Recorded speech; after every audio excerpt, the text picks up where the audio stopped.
If the ratio of the 11th term of an AP to its 18th term is 2:3, find the ratio of sum of first 5 terms to the sum of its first 10 terms అని చెప్పేసి అడుగుతున్నాడన్న. అది ఇచ్చింది ఏంటో మనకి. So a11 by a18 equal to 2/3 అని చెప్పేసి చెప్పారా. అలాగే మనకు అక్కడ ఏమడిగారా, s5 by s10 equal to ఎంత బాబు అని అడుగుతున్నాడన్న. a11 అంటే మనకి a plus 10d whole by a plus 17d equal to 2/3 అన్న.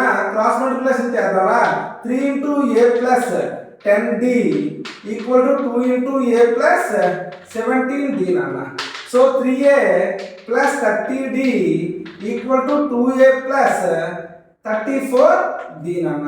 ఈ 2a తీసుకురండి -2a, ఈ 30d తీసుకెళ్ళిపోతే -30d అన్న. అంటే 3a minus 2a equal to 34d minus 30d అన్న.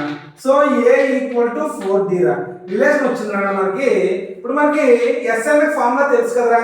So SN equal to n/2 into a plus a అన్న. అలాగే s5 equal to 5/2 into a plus a5 whole by s10 equal to 10/2 into a plus a10 అన్న. అంతే కదా. So ఇప్పుడు దీన్ని చూద్దాం ఒకసారి. 5/2 2 1s 2 5s అన్న. So 5/2 into a plus a5 అన్న. సో a ప్లస్ a5 అంటే ఏంటన్నా, a ప్లస్ 4d రా. 4 బై ఇక్కడ ఏమవుతుందా 5 ఇంటూ a ప్లస్ a10 అంటే a ప్లస్ 9d అన్న. సరిపోయిందా. సో ఇప్పుడు చూద్దాం ఒకసారి. 5/2 ఇలా వేసేయండి. a ప్లస్ లో ఎంత ఇచ్చినా మనం 4d ఇచ్చిరా. 4d plus 4d plus 4d అన్న అంటే 12d రా. 12d అన్న.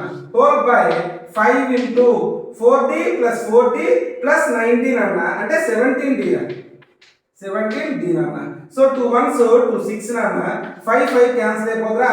6d బై 17d అంటే dd క్యాన్సిల్ అయిపోతే మనకి రేషియో వచ్చిందిరా 6/17 అనేది వచ్చింది అన్న. That's it.